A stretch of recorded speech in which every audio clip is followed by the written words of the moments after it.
From schoolhouse to White House, from border to border, from Maine to Hawaii, all over America, the sun and the flag rise together each morning. So it has been for more than 180 years. So it was for nearly half a century under our flag of 48 stars. And before that, under 33 stars. And before that, under 26 stars. And so it was under all the flags that came before. Old Glory was born in a changing world, and she wasn't our first flag either. There were many before the Stars and Stripes. So let's go back, because our flag's story is the story of America, growing from a wilderness into colonies, colonies into states, states into a great free nation. In the beginning, we were British subjects. We were adventurers, settlers, seekers of religious freedom, yes. But first of all, we were English under the cross of St. George. The year was 1607. 3 ships of Captain Christopher Newport dropped anchor in Chesapeake Bay.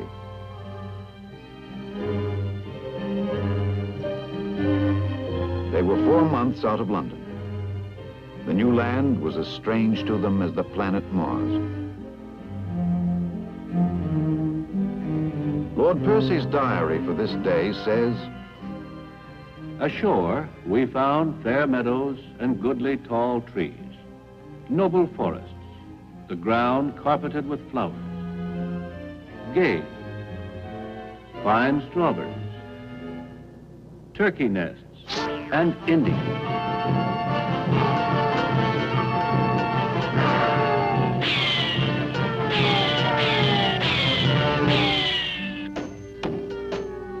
Thus began the settlement of Jamestown in the colony of Virginia. Under the same flag a few years later, the Pilgrims settled in Massachusetts. The flags of many explorers, Dutch, French, Spanish, and others, have flown briefly over our land. But the first to colonize were Englishmen. This was their flag, our flag, as we started to grow from 2 lonely settlements to 13 expanding colonies. During our early growth, the flag of the mother country became the Union Jack, as England and Scotland united. This became our flag too, though as we grew, we were changing gradually, almost unconsciously, from being colonists to being Americans. The year is now 1773, and all is not well in the King's American dominions. A new flag appears in Massachusetts. There is talk of liberty, but the King still has his royal laws, his royal governors, and royal taxes. It is the tax on imported English tea that hurts the most. And so one night in Boston, Samuel Adams led some friends to a tea party dressed as Indians.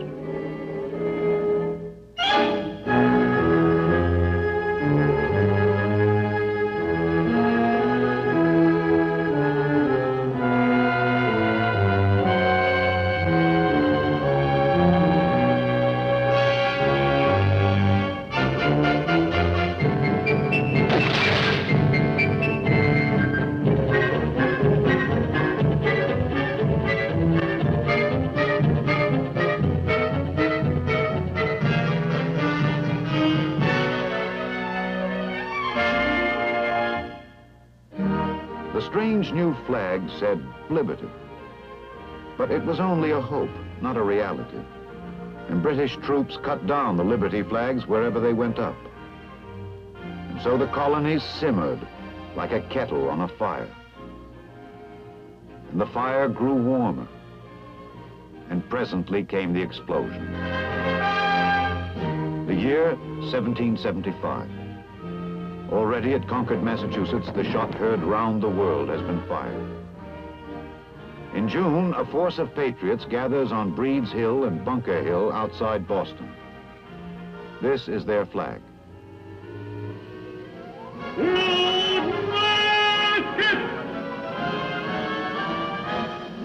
Don't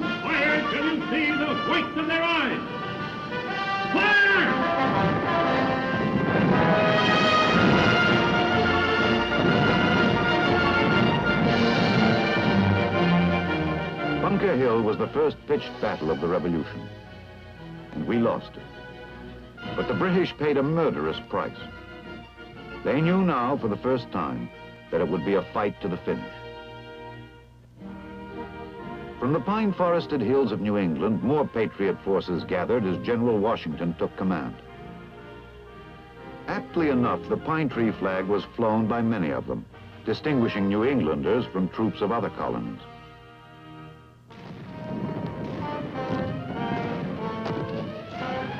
Boston was now besieged. The British troops that held the city were cut off by land. Floating batteries bombarded the British positions from the river.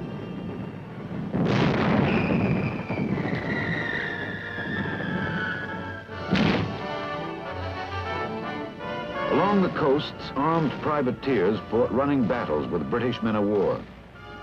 The American fleet could not hope to match the powerful British Navy, but we could sting them, harass them, and pick off the strays.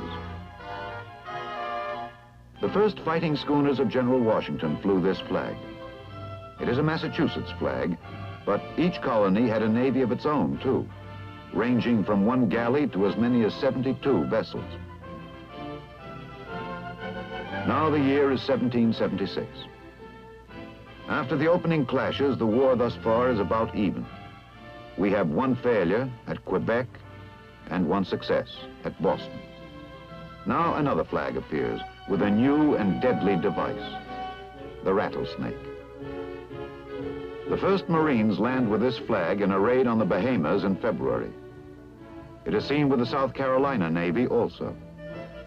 It seems to express our feelings. At about the same time, still another flag is seen at Charleston, where a British fleet is trying to seize the city.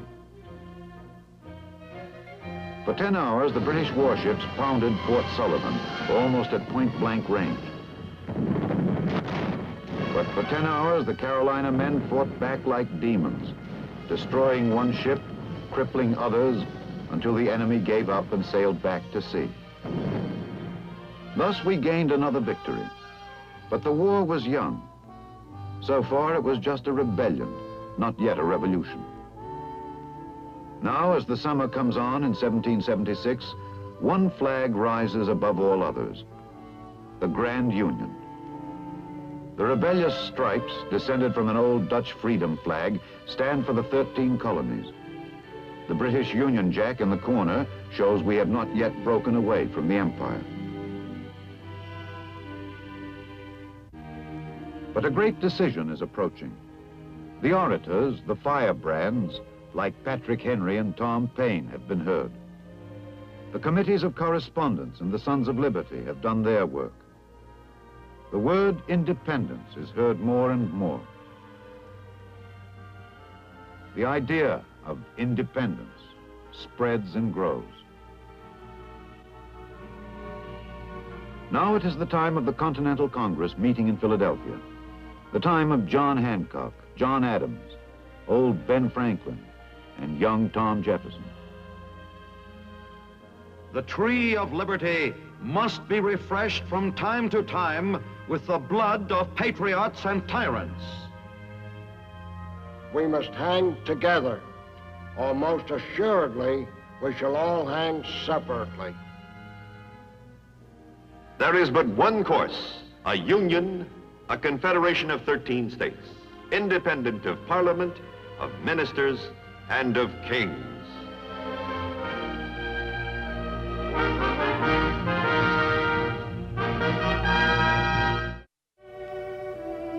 The 13 stars were indeed a new constellation in the heavens of mankind. Stars of hope in a dark sky. From this time on, nothing in the old world or the new would ever be the same again. And so the day came, July 4th, 1776. Throughout the colonies ran the word.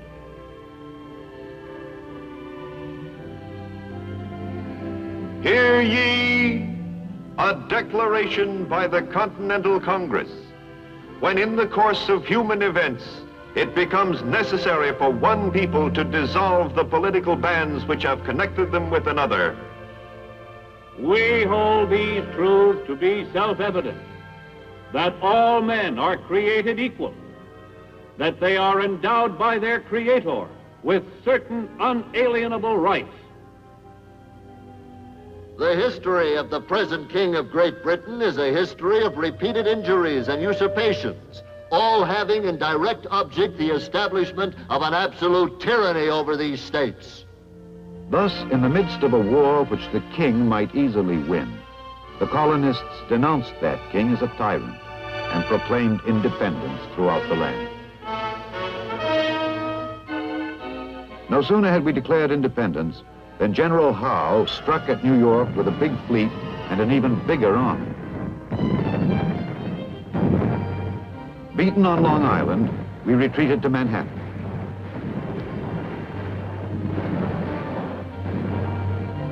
Defeated there, Washington pulled back to White Plains.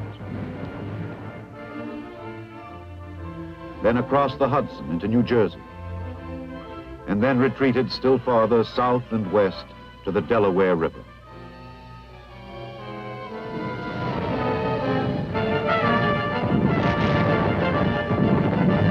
On Lake Champlain, meanwhile, a fleet of our homemade ships was sunk by British guns. Then, just after Christmas, 1776, Washington surprised the British at Trenton and Princeton and beat them decisively. The war was a long way from being over. No, the war was not over, but we have arrived at a dividing line in history. Having separated from the crown, having finished with the empire, the flag of the United Colonies must become the flag of the United States. It is June 1777. The Congress of the United States enacts a resolution. That the flag of the 13 United States be 13 stripes, alternately red and white. That the Union be 13 stars, white in a blue field, representing a new constellation. Betsy Ross of Philadelphia may have made our first Stars and Stripes. Or perhaps her part in it is only a legend. No one really knows. But this we do know. The 13 stars were indeed a new constellation in the heavens of mankind. Stars of hope in a dark sky. From this time on, nothing in the old world or the new would ever be the same again. But in those early months, the form of our new constellation was not precisely fixed. At Bennington, Vermont, for instance, a British raiding party was crushed by a Patriot force flying this flag. Only a few days later, the Battle of Saratoga ended in a great American victory. But there was still plenty of fighting to do. On the high seas, John Paul Jones was doing his share under several different flags. This was one of them. It had only 12 stars. Why, we do not know for sure, but there it was, standing for liberty and union, and that was enough for Jones.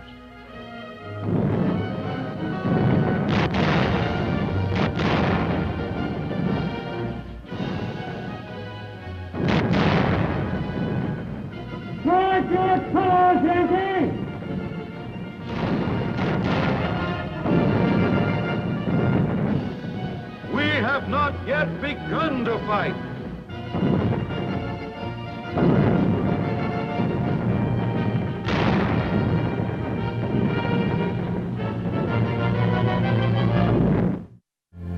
This was our flag at Guilford. The stripes were blue and red. The stars had 8 points instead of 5, and they were blue on a white field instead of the other way round. Everything about the flag was wrong, except for one thing. It stood for the 13 United States, and that was all that mattered.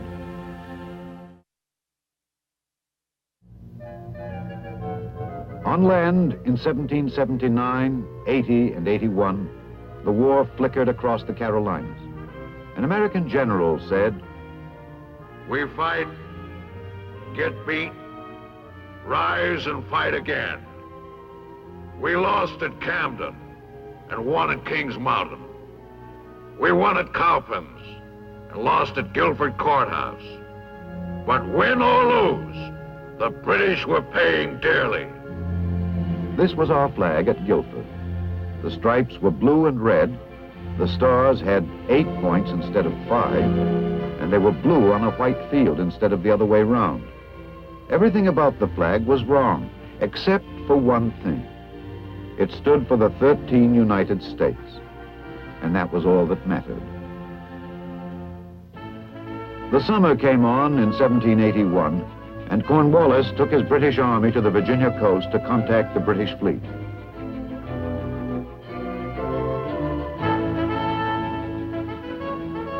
But the French fleet, allied with us, showed up instead. Blocked by sea, the British sought to break out of the trap by land.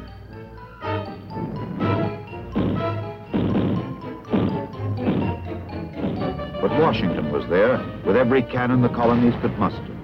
It was time for another kind of flag.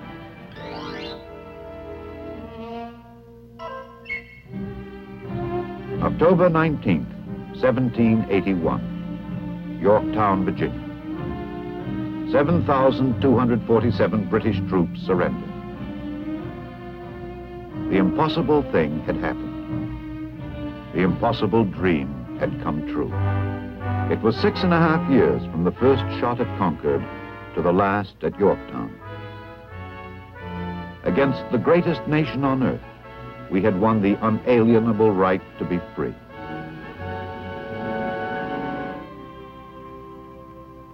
Vermont was the first new state to join the old 13. Then Daniel Boone opened up Kentucky. Now we were 15 United States, and the new flag showed not only 15 stars, but 15 stripes as well. The year was 1803. President Thomas Jefferson, seizing a great opportunity, made the Louisiana Purchase. In one stroke, we bought the heart of the continent, a gigantic area from the Gulf of Mexico to Canada, from which another 13 states were destined to be formed. The cost was $15 million, the price of the Brooklyn Bridge. The War of 1812 interrupted our seaborne commerce, but not our expansion westward. 5 new states were organized and joined the Union by 1818. Now Congress returned to the original flag of 13 stripes. But since no rule was made as to arrangement of the stars, this flag, the Great Star Flag, came into being for a little while.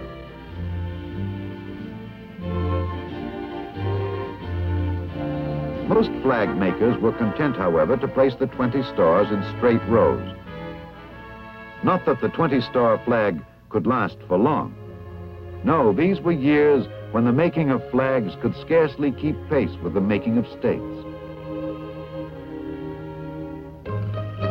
In the South, Mr. Whitney's cotton gin was transforming the entire economy, along with sugarcane and tobacco.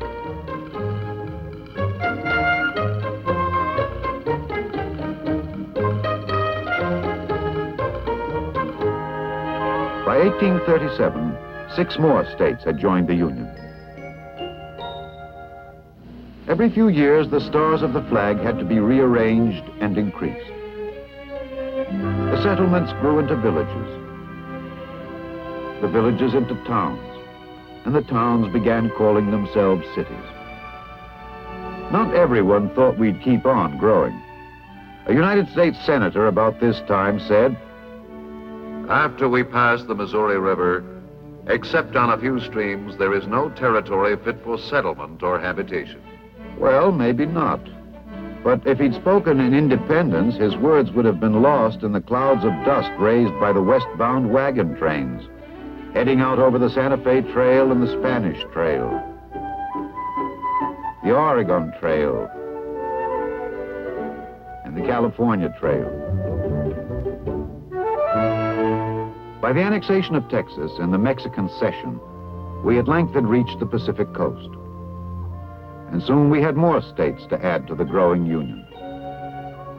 Our flag had 33 stars in the spring of 1861. But on April 12th of that year began the saddest chapter of American history. The Civil War started at Charleston and ended at Appomattox 4 years later. While it lasted, 11 states were in secession from the Union. The war raged north and south, east and west. Peaceful farms and villages became battlefields. Brother fought against brother. One under the stars and stripes, the other under the stars and bars.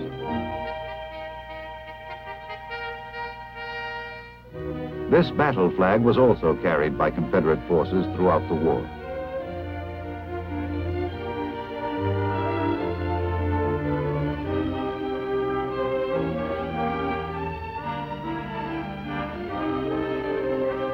In the end, the Union prevailed. A Union which now numbered 36 states, as Kansas, West Virginia, and Nevada added their stars to our flag. Now the nation resumed its march westward, always westward. The herds of buffalo were vanishing, and herds of cattle appeared instead.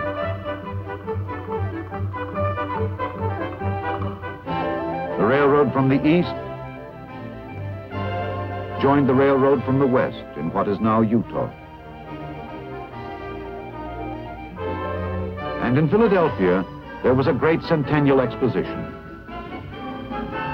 100 years had passed since our Declaration of Independence.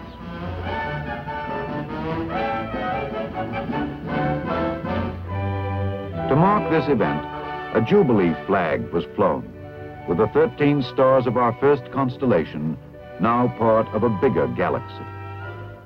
Now the remaining territories quickly formed into states. In 1 year alone, 1890, 5 new stars were added simultaneously to our flag.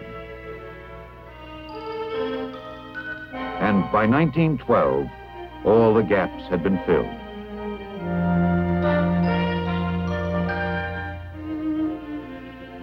It was thought at one time that Texas should be 5 states, California 2 states, and the Dakotas 1 state. But when the arguments were over, we added up to 48. And there we stayed for nearly half a century, until Alaska and Hawaii made us an even 50. And so here is our flag of today. Our field of stars has now grown great. And in the 13 stripes, there lives and shall always live the symbol of the 13 rebellious colonies who struck the first great blow for freedom. We began with the Cross of St. George, a mere 3½ centuries ago. A short span indeed in the long history of mankind. But what we did in that time with our great proposition of freedom has altered history and lifted the hearts of men. For ours is a flag not of conquest, but liberation. Not of oppression, but justice. Not of domination, but dignity. To all men, in all lands and times, these are the colors of liberty.